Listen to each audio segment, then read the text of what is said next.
All right, audio looks good. Mic one's good. All right, hey, what's going on, Cashflow hackers? It's Chris with Life 180, and today I am doing a video using my new software. So if I have any challenges, bear with me. If anybody can let me know that they can hear me, just give me like a 1 in the chat. That way I know what's happening. So today I wanted to come on and go live and talk about infinite banking in 2023. What is it? Who's it right for? Kind of do a question and answer session, because a lot of the infinite banking videos that I've been doing lately, I've been getting a lot of feedback, a lot of questions in the comment section asking about like, how much money do I need to start? What is infinite banking ultimately? And honestly, I'm being inspired by a lot of content that I'm seeing other creators make in not such a good way. A lot of content that is talking about infinite banking being stuff that it's not, or even if they're not saying that infinite banking is something else entirely, their focus point is in an area that really isn't what infinite banking should be all about. And so I figured in this video what I'd do is I'd hop on, try to do a live where we could do a Q&A session. Obviously, if there's any questions anybody has about anything, I don't know. For me, I'm not one of the guys that likes to create content and make it all perfect. I like to just like make it real and authentic and answer questions on the fly, be as engaging as possible, and make it as personalized as possible. And so for this one, that's what my hope is that if you have any questions, if you've been contemplating what infinite banking is, should you use it in your life?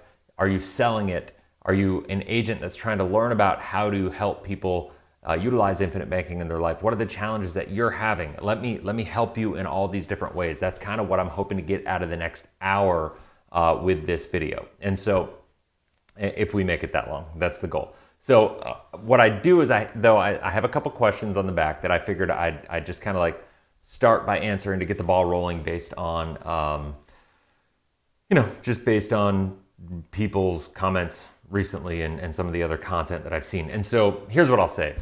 The first question, and I can show you here, is it says, what is infinite banking? So infinite banking, and Jonathan, thank you for telling me that you can hear me. So that gives me a little confidence that this is working right. So infinite banking is simply a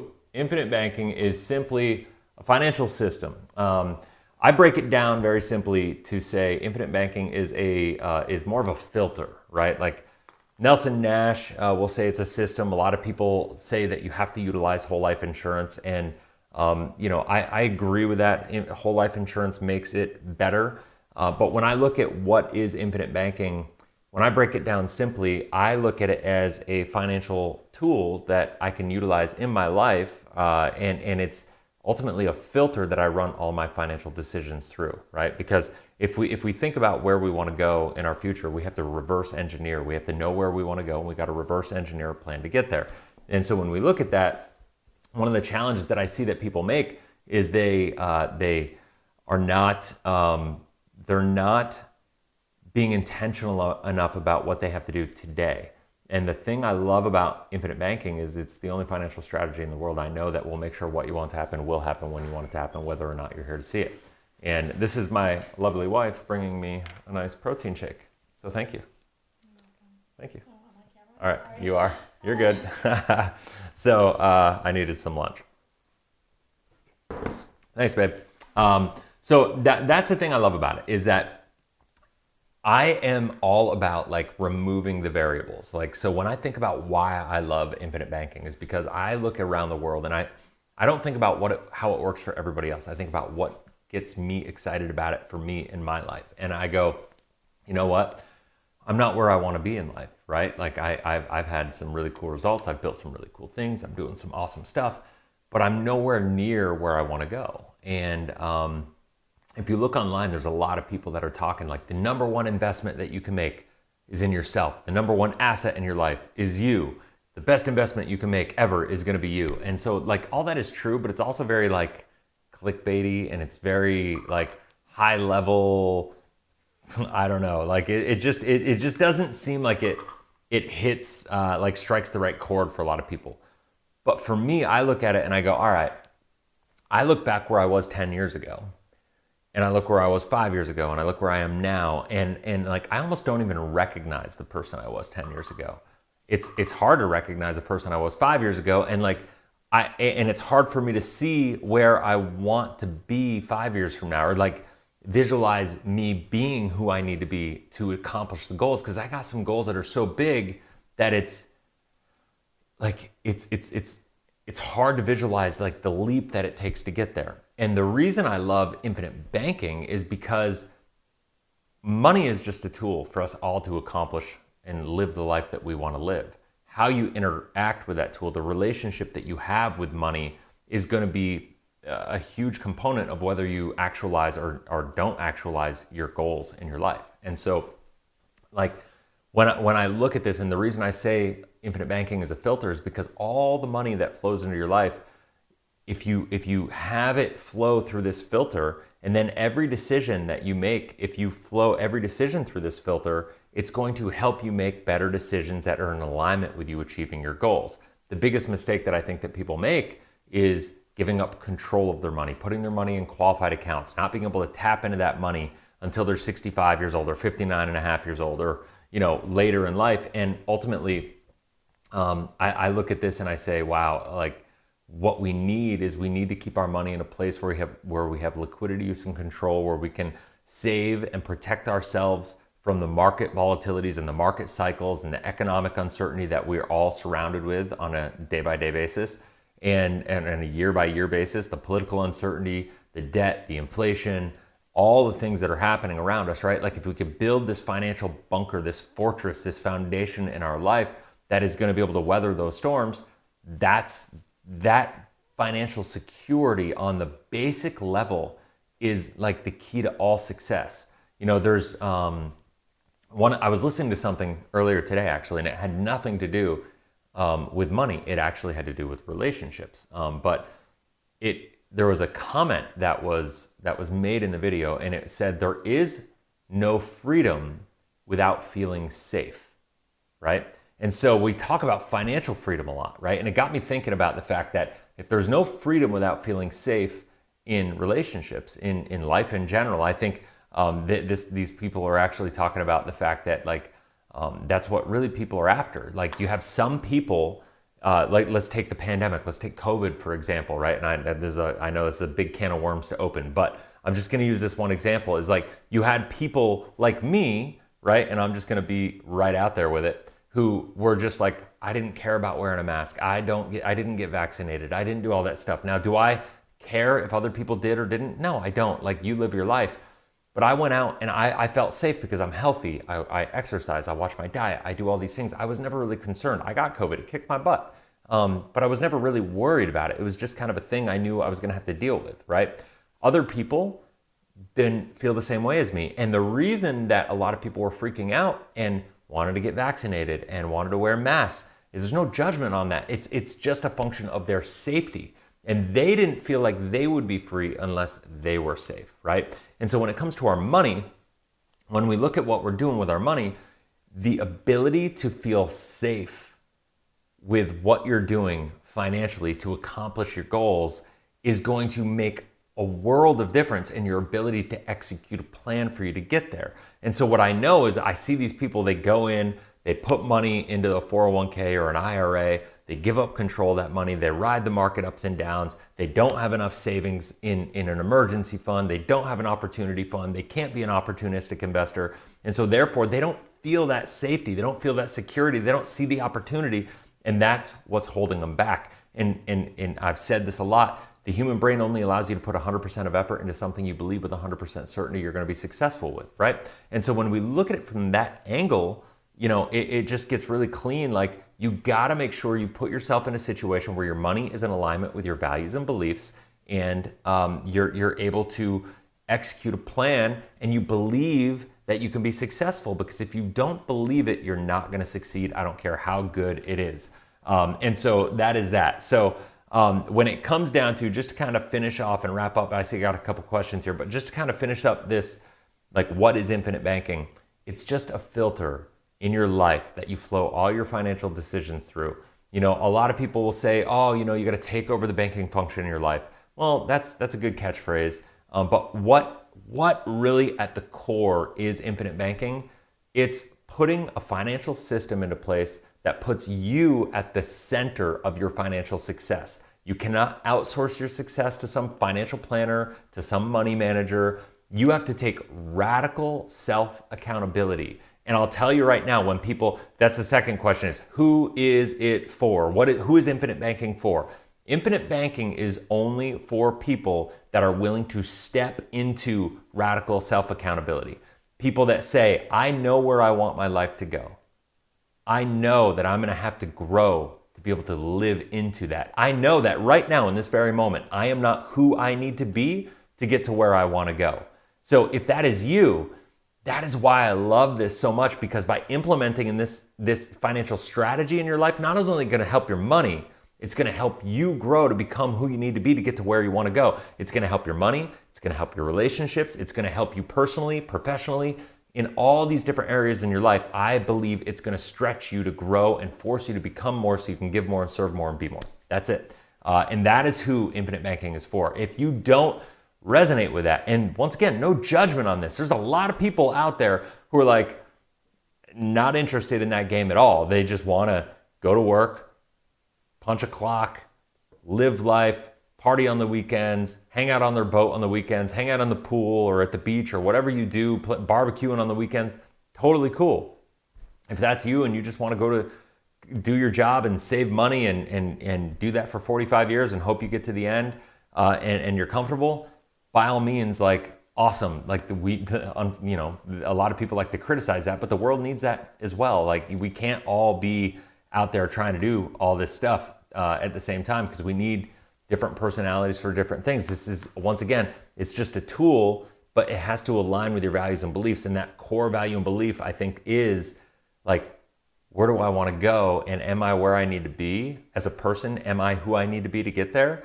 And if the answer is no, well, then the number one thing you need to do is invest in yourself and become that. And then the question is like, all right, if I need to use my money to do that, how am I going to position my money to grow, to prepare myself, to give me a foundation for emergency, to give me a foundation for opportunity, but also to be able to leverage that I can invest in myself and become who I need to be, right? And so that's that. So, all right, let's answer some questions here. What about policies that you put in money, borrow against it for 100% and still be guaranteed a larger return than the interest you're paying for that loan? All right, Jonathan, so that's a great question. So the question really resides around the concept of positive arbitrage, right? And so, all right, I'm gonna do this. Let's do this. Let's slide this over. I'm gonna pop this here, pop me up there. We'll do this. All right, so let's do this. So the idea here, the question is about positive arbitrage or spread, right? We'll just write this out. So the idea is, Jonathan is saying, if I put in $100,000, if I had $100,000 of cash value, can I take a $100,000 loan and earn, you know, pay 5%, we'll say pay 5% and earn 5.5%. Let's say it's a 5.5% dividend. So the idea is, can I borrow all this, pay 5% and earn 5.5%? The answer is no, you cannot. Here's the deal. Thank you for asking that question, by the way, because that's one of my, so I'm trying to think of how to put this. You know, this is the interesting part about being live. I got to be really, really careful about how I phrase this stuff because I don't want to like tick some people off, but I'm just going to speak my truth here. How about that?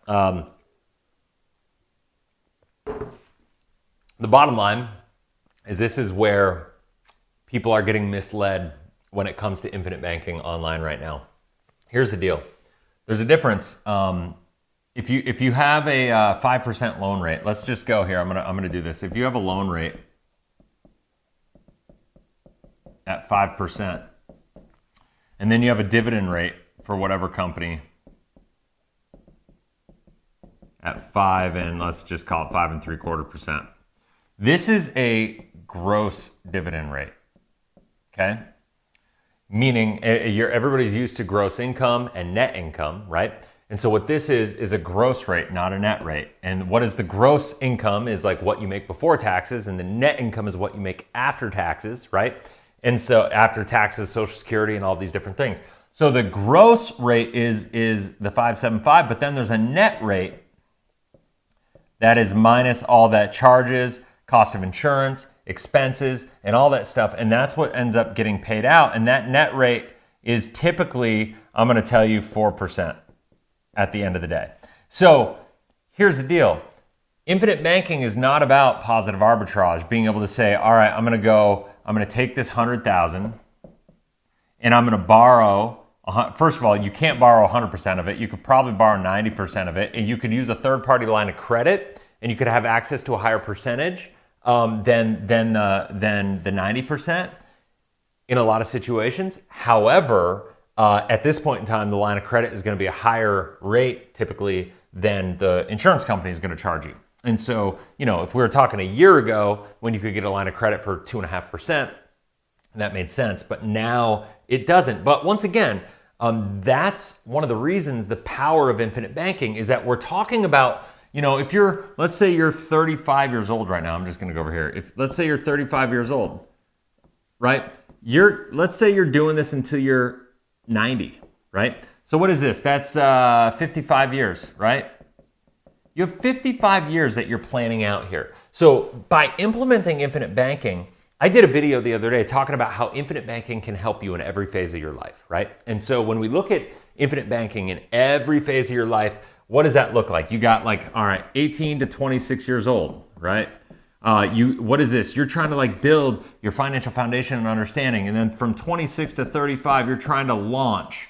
You're trying to launch your life and trying to start to get some momentum and success. And so then 36 to 45, you're actually trying to really build that momentum and compound it. Momentum, I can't spell. And then, from 46 to 55, you're trying to maximize because it's your biggest income earning years, and your kids are out of the house. And then from 56 to 65, you're preparing, right? You're pivoting, you're prepping for retirement. Prepping. I'll just say that just for the sake of simplicity. You're preparing for retirement. And, this is kind of the traditional way of doing things. Now, I would argue if you follow what we're talking about, rather than having to go down this path, if you implement what we're talking about with infinite banking and you do this and you kind of repeat the process. In my book, Cashflow Hacking, I have a whole section in there, 7 steps to financial freedom in 10 to 15 years. And you could literally just implement these 3 things in those 7 steps. I'm not going to get into them in this video, but you can go down in the link in the description below and get a free copy of my book, cashflowhackingbook.com, if you want to go get it. But it's all there, and I talk about if you implement and execute on this, you can reach financial freedom faster. I just also want to implement and kind of inject how the impact this can make if you are following kind of this traditional way of thinking, right? Now, here's the other thing though. We're talking about a 55-year period, right? So when we talk about 66 years old plus all the way to, death, what are we talking about? We're talking about the fact that you have these plans and you have these needs at every phase of life, and interest rates are going to change. The economy is going to change. Economic uncertainty is going to change. We're going to go through, if we're talking about 55 years, you're going to probably have 10 boom bust cycles, right? So you're going to have 10 boom bust cycles-ish, maybe 8. Okay, I'll correct myself. 8. I'm doing math in my head. So you'll probably have 8 boom bust cycles. And so the question is what does that look like to you? And unfortunately, I'm hearing a lot of stuff right now, and it's funny. I have this one video, it's a short on YouTube, and it's all about don't put money in bonds or CDs, utilize whole life insurance instead. And there's a reason, because whole life insurance will get you bond and CD-like returns, but it'll give you the liquidity effectively of a savings account, and you can leverage it and do all these different things, all the things we talk about, right? A lot of people are now giving me a hard time because I filmed that video, by the way, 14 months ago, right? Back when CDs and bonds were paying garbage, right? Now CDs are paying 5.5%, bonds are paying 5.5%, 6% in some cases. Sometimes if you get I bonds, they can pay even more, right? And so people are looking at this, and now all of a sudden out of nowhere, I'm getting all these negative comments from people. Even though when I filmed the video, it was absolutely relative, right? It was true, and I didn't get anybody piping up and saying anything negative. But now, because people can go out and get, CDs, bonds, and have good, better results there. And they will beat whole life right now, and they will. I'm not arguing that. I'm never going to try to convince somebody, look at the math, and it is what it is. Now, you lose some liquidity, right? So that's a downside of these. But the bigger problem with this is that you don't want to make short-term decisions to solve long-term problems. And if we know that we're going to be in this game for the next 55 years, the question is, what do you want your life to look like? And when you start with the end in mind, and we don't think about what is the rate of return that we're getting just this year, but we think about, what do we need? These products. I don't care. I could list out all the different financial products: stocks, bonds, mutual funds, life insurance, annuities, CDs, all these different things. We could do that. And the question becomes, what do I want my life to look like? Not what are the returns I can get this year, but what are the products that I'm going to put my money into? What are the features and attributes of those products that I'm putting my money into? And how is that going to help me get closer to my goals on a guaranteed basis for the rest of my life?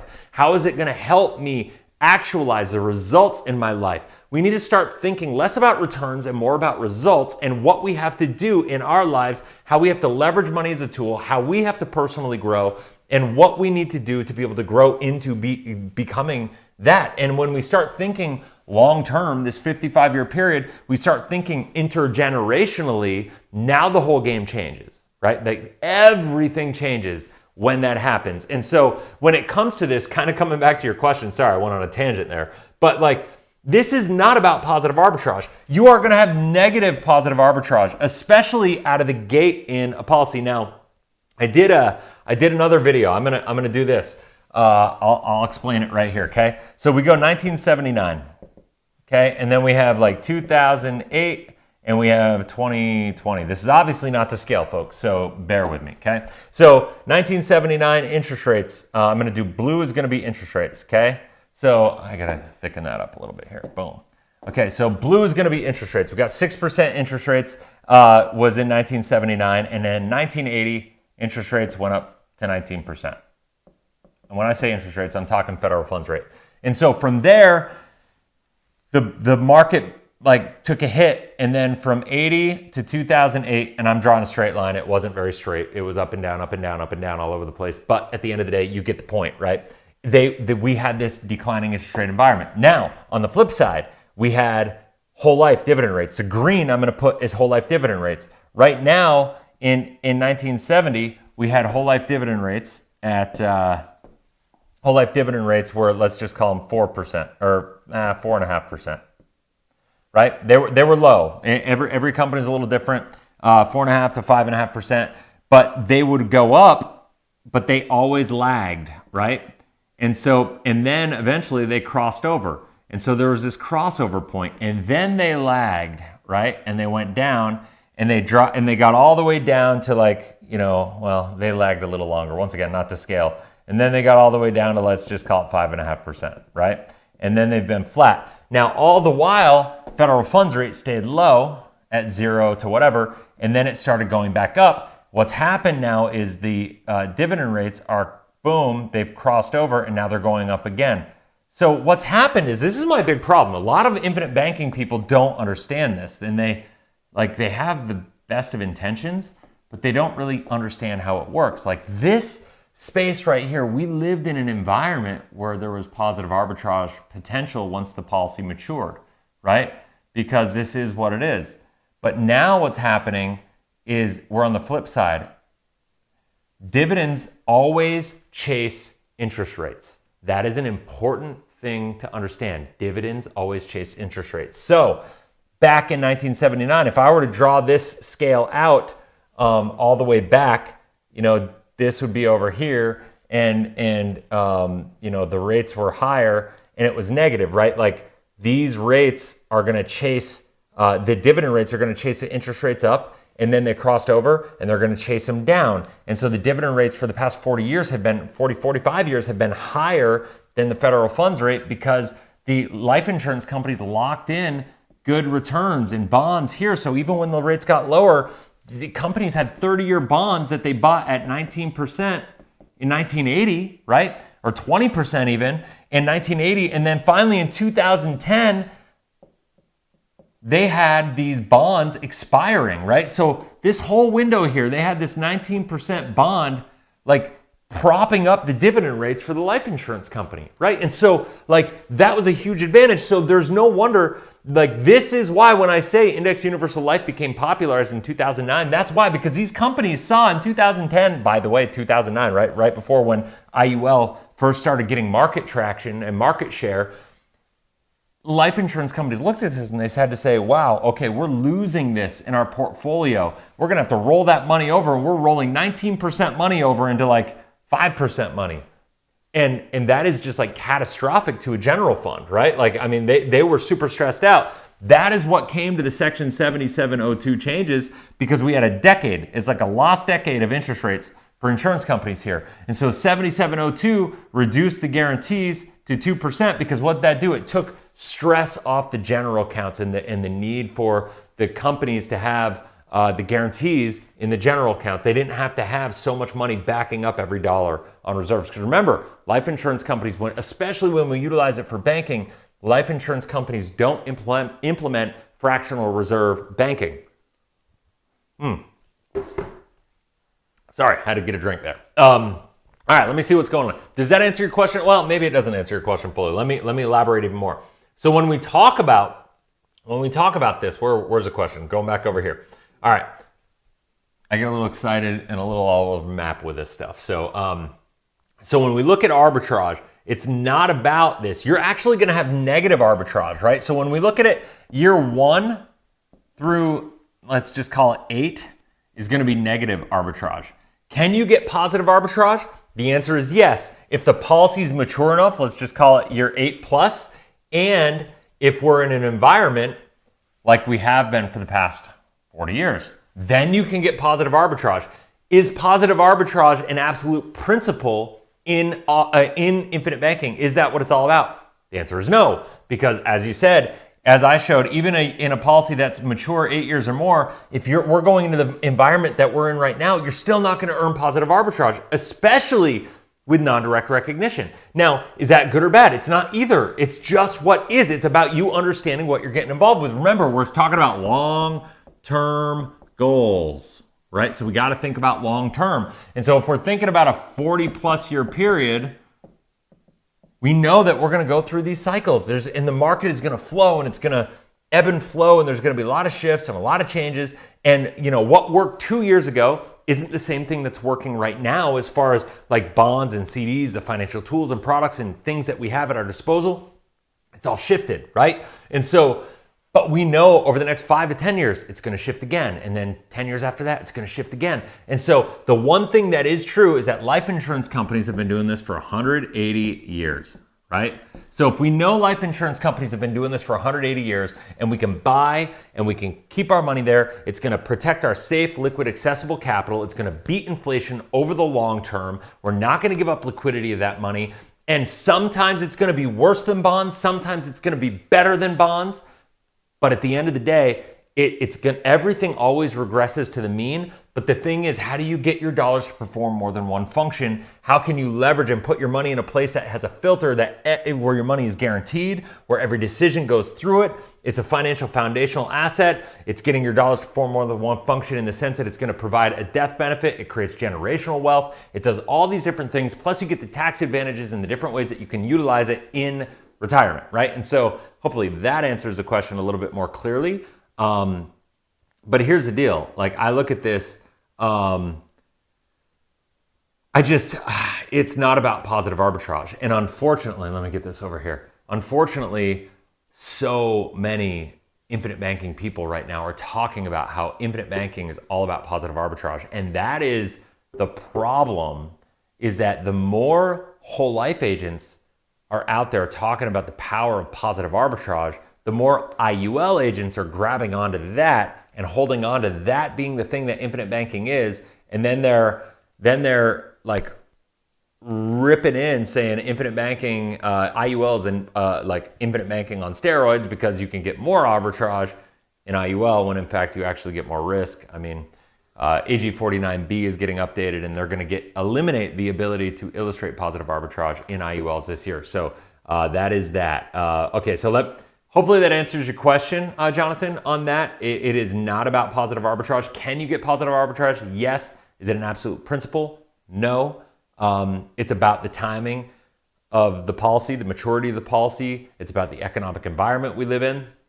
And it's, at the same time, it's not about positive arbitrage. If you want to have a more personalized conversation about what that looks like with one of my coaches, go down in the link in the description below, set up a free clarity call, and they will coach you through what it looks like in your life. And so hopefully that helps. Let me see what we have here. All right, so that was the first question. Thoughts on taking a policy loan to buy Bitcoin while prices are near cycle lows? I'm not a big believer in borrowing money against my policy to buy speculative assets. I'm a big believer in buying, I leverage policy loans for real estate all the time, cash flowing real estate, because I know it, I trust it. I can get real estate in economic areas where I know and I have more predictability. To me, it's all about cash flow. And if you don't know where the asset prices are gonna go, you have to understand the risk that comes along with it. The one thing, every time you take a policy loan, the principle is you pay the interest of that policy loan. So if you took a $100,000 loan at a 5% interest and you bought Bitcoin with it, you better be able to maintain that $5,000 interest expense minimally. If you can't do that, you shouldn't do it. Is it right or wrong? That depends on you, your knowledge of Bitcoin, your comfort level in Bitcoin, and your risk tolerance overall. I don't know what the rest of your personal finances look like. That's why there's no absolute right or wrong with that. Can it be done? Absolutely. Is it a good thing to do? That just depends on you and whatever. So that's that. What are positives and negatives using universal life policy as a way to earn tax-free money on emergency funds? Oh boy. You can't use IUL. You can't use IUL for emergency funds because there's too much risk. And I've done a lot of videos on this. I've got a video coming out tomorrow. Actually, I'm not even going to get into that on this video because I have a video coming out tomorrow that talks about that exact question. Okay, so make sure you subscribe and get notified. I think it's 3 p.m. Mountain Time tomorrow that video comes out. So check that out. What about the laser fund for banking? Now, you can't utilize it. Once again, I'm going to talk about that in the video tomorrow as well. The laser fund cannot be utilized for banking. Infinite banking can never be done with Index Universal Life because infinite banking is not about arbitrage. If you think it's just about arbitrage, once again, I'm going to go back to, that's not what it's about. What infinite banking about is control of capital, getting your dollars to perform multiple functions. And at the end of the day, and once again, watch a video tomorrow, it's going to go into much more depth. But with Index Universal Life, you don't control the moving fees and expenses in the policy. You don't control the net amount at risk. You can never pay off the insurance completely. So later in life, the odds of it lapsing on you are astronomical when you have policy loans out against it, which if you're utilizing it for banking purposes, you're always going to have policy loans. You're going to have to manage those, right? And so that is what it is. But you cannot utilize the laser fund. And once again, I got like a 30-minute video coming out on this tomorrow going into depth, like on 5 reasons you can't use Index Universal Life for infinite banking. So make sure you go check that out. It's going to premiere tomorrow. Let's see here. Good afternoon, FCAT. What's going on? Okay, so buying, selling securities and loans. Let's see here. I'm just trying to go through all these comments. So it looks like people are arguing about Bitcoin and the dollar, or Bitcoin and gold, Bitcoin replacing gold. Oh boy, here we go. How did that conversation go, guys? All right, here we go. I have a pretty big stock portfolio, which I got into before I started getting policies. My stocks control dividends and pay me high dividends. I'm thinking about moving more of my equity into new policies because the equity isn't working for me at the moment. Yeah, so once again, there's no right or wrong answer to that. This statement comes back to what are your values and beliefs.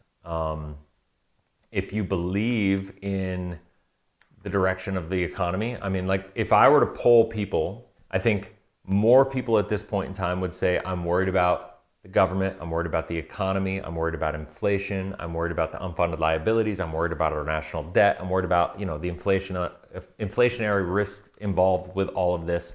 And I think if I were to poll people, I think 75% of people would be worried about one or more than one of the things on that list, right? However, if I were to ask the people, what are you currently doing with your money? Their money is going to be in a 401k or an IRA or something like that in an area where those risks that I just talked about are compounded inside of those accounts. Royley, hopefully that's how you say your name, but Royley, I think it's, your stock portfolio, not all stock portfolios are created equally. Is it just a brokerage account that you have complete liquidity of? And it's like taxable? Are you paying cap gains on it? Or is it in a qualified account? I'm not sure kind of how you have that set up, because that's a relevant component to the equation. But that said, if you are worried about the market risk, we're at near all-time highs. I know the market has pulled back and people are still worried, and a lot of people are trying to convince people that, oh, the market's down, so now it's the time to double down and get back in. Historically speaking, we're still near all-time highs, and I think it's got a lot further to go. So it's really hard. I don't want to give personalized advice by any stretch of the imagination, so don't take this as personal advice. But what I would say is, if you believe the market has a significant amount of risk, what I'll say is, nobody has a crystal ball. I could be wrong. The market could go up. And it's fully self-directed. Okay, so if it's fully self-directed, I would look at other areas. I mean, you could do other assets that you believe in inside of a self-directed IRA. I know people that do real estate. I know people that do hard money lending. I know there are different ways that you could leverage that money if you want. But the other thing is, yeah, you could, if you, and this is where, I have a CFP on the team if you want to call and have a conversation with him. But this is a strategy where you could try to harvest some losses where because this year, if you've had losses like most people have, you could harvest some losses over the next couple months, and you could get a policy and there could be no tax exposure to you at all. In fact, it'd be a tax benefit for you to do that. And so there are different ways to do that, but there are different strategies. You have to talk to somebody who's licensed. I don't do any equities license advice at all, right? I've got a guy on my team that handles all that. And so I would say, talk to him and he can guide you if you want. Set up a clarity call in the description below, kind of explain out what your situation is, and I'll make sure you talk to the CFP on the team. His name is Dan. He's an amazing guy. One of the only guys I trust in the space, kind of dealing with that stuff. And I think you'll really enjoy it, the conversation. And it'll at least help you kind of walk through it all. It's not designed to be a sales pitch at all. It genuinely is designed to help you get more clarity about what your options are. And if it makes sense to work together, we work together. And if not, at least you're armed with more information to make a better decision. So we will go from there. All right. Let's see. What other questions do I have? I think that was that. I think we're caught up. All right. What else do I have on the board here? Does this make sense to everybody? When we look at this picture, does this all make sense? Because it's yeah, I want to highlight this right here. You need to understand this. For infinite banking and for your personal finances in general, we go through these cycles. There's a great book, Harry Dent wrote it. It's called The Demographic Cliff, and he talks about market cycles. I interviewed Harry on the channel. I know a lot of people think he's a little intense and a little extreme, but he's a market cycle guy. He talks a lot about market cycles. He talks a lot about the flows in the micro cycles and the macro cycles and the long cycles and the short cycles and all that stuff. And what I'll say is we have to understand the flow of how these cycles will play throughout our life. And the bottom line is taking advantage of these cycles. I would say this, let me see here. This is one thing I think is really important to understand. I'm a big believer that the market goes up and it comes down, it goes up, it comes down. And obviously it goes up really kind of whatever, not so clean, but for the sake of argument, let's just do that, right? So if we know it goes up and it comes down and it's always trending up, right? So is it fair to say the market, it's gonna trend up in the long run? We know that it's going to trend up. We know the market's going to go up because we have inflation on its own is going to drive prices up. So we know that that's just going to be what it is. That said, you know, you can try to make money when everybody else is making money in these time frames right here, right? But the bottom line is, what does Warren Buffett says? He says, make money when there's blood in the streets, because we know people are saving money, or we know that people are investing, but they're not saving, right? But they're not saving. So I'm going to saving and then not doing that, right? So what I think is better to do is make money when the market's going down. You know, if you could make money right here, or optimally right at the bottom, although don't try to time the very bottom. But if you can do that, what happens is it's the pendulum effect, right? We know that the market, you know, is going to go up and down, and ultimately, if the market should stay right in the middle, there's this pendulum effect, right? Like where it gets good, and maybe it should swing from here to here, right? That's the pendulum. That's like what the economy should really do. But when it gets good, people get euphoric and they get overly excited, they get overly optimistic, and it's like, this time it's different and it's getting better and better and better. Look at the real estate market right now, right? And it gets so bought where people start putting in houses for $100,000 over asking with no inspection and whatever, and it becomes this like complete delusionary element of like the human psyche when it comes to our money, and it goes so far, and then all of a sudden people have this awakening, it hits a wall and they go, holy crap, this isn't working. So now the pendulum's starting to swing, and we're experiencing this right now, and it starts to swing back the other way, and then maybe it should go back to the middle. You know, but the problem is because of how people acted, they got so out of line, they got so leveraged, they did all these things. Now it goes over here, and now what happens? People go, oh, it's going to get bad. Oh, it's getting worse. And now it's like people becomes doomsdayers because they see all this stuff, and now all of a sudden they think it's going to get too bad, too bad, too bad. It's going to get worse, worse, worse. And because of human behavior, because life doesn't exist on this little spreadsheet of where it should go, human behavior drives it all the way over.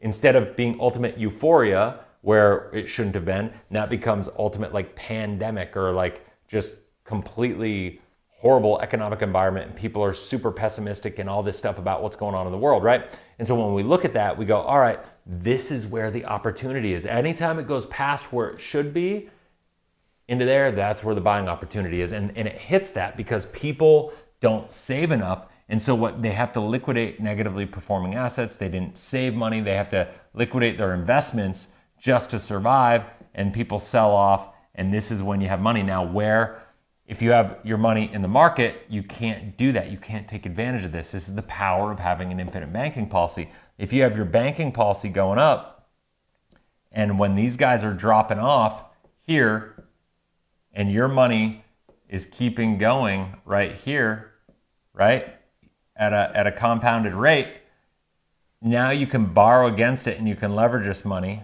and you can buy assets here, and those will ride back up. All the while this is riding up, you can use cash flow from this to pay the loan back here, recapitalize the account, and you repeat this anytime there's a market cycle. I have no interest in trying to get big returns when everybody else is getting big returns. I'd rather lock in 4% consistently, predictably, protect my money against inflation, look for the opportunities right here, and have this money never stop growing, and try to repeat this cycle 2, 3, 4 times in my life. Life will be pretty good at that point in time. That's what it comes down to. And so that is ultimately what it's about. And if this resonates with you, right? If this resonates with you, this is who infinite banking is for, right? Let's face it, doing this though requires you to become more, requires you to be more intentional about how you're handling your money, intentional about accomplishing your goals. And yeah, so that is that. All right, so who's it not good for? I got these questions here. Who's it not good for? It's not good for people that just, are not driven, who don't want radical self-accountability, people that just want to kind of be able to scapegoat somebody else, for the results in their life. I do this thing in my new book that's coming out. It's the 4 F's of life: faith, family, fitness, and finance. We all know we can't outsource our success in our faith, in our marriage, our roles as a husband, our fitness. We got to do the eating, we got to eat healthy, we got to do our exercising. Nobody else is going to do that for us. With our money, somehow we've all been convinced that we can give our money to somebody else and they're going to get our financial success for us. No, you have to grow in your level of understanding. You have to take massive, radical self-accountability for the results in your life, especially when it comes to your money. And when you do, how you handle your money will have a ripple effect and an overflow effect into the other pillars, the fitness, the family, the faith. All that stuff will be benefited based on how you grow with your money. I truly, truly believe that. And so, you know, I would look into that and really think about that, pray on it, meditate on it, and on what it is. So how much money do you need to start? I would say this is different. There's no right or wrong answer. I would say while there's no right answer, I'm just going to go up here. I would say 10% of income, right? So if you could save 10% of your income inside of infinite banking, that's a good place to start, whatever that looks like. Now, I know a lot of people have debt issues, right? And so this is an area that I think is really important. So recently, one of the things that we did at Life 180 is we launched a debt elimination program. That is a huge component. I think it's so important for people to understand financial efficiency is the most important thing. Because here's the deal. If you're making, let's say you're making $100,000. Let's do this. Let's say you're netting $100,000. So maybe you're making $120,000 household, not individual, but household. You're making $120,000, and so you got a net of 100. Okay. So now let's say you're saving 10% of this number. Okay. That means you're investing. When I say saving, I mean investing in like IRA or something of that nature. You got $10,000, right? So what people try to do is they try to go out and they say, all right, I'm going to try to go get 8%. So 8% on $10,000 equals $800, right? So that means at the end of the year, I got $10,800, right? So what did I have to do to get this $800? I had to go take on risk. The higher the risk that I take on, the greater the chance of loss. And so, you know, it is what it is. You know, there's no guarantee I'm going to get that $10,800, but you know, over the long haul, that's the goal, right? Here's the challenge: is that if we did that, we saved that, so we have $90,000 left, right? Now, you did all that for $800. You took all this risk for $800, and there's no guarantee it's even going to work. So what I like to focus on is financial efficiency. And the only way you do this is by focusing on eliminating toxic debt, and making sure every dollar in your life is measured, making sure your cash flow is right, all this stuff. And so if we look at this, and if I said to you right now, or I asked you a question, I said, do you have 1% of inefficiency in your financial life? It could be inefficiency in the way that you're paying your bills, inefficiency with toxic debt, credit card debt, the way that you're like any of your money, like the way you're spending money going out to dinner, of you know, above and beyond the standard of living that you probably know you should or shouldn't be living, right? So if I asked you if you had 1%, would you be able to do so?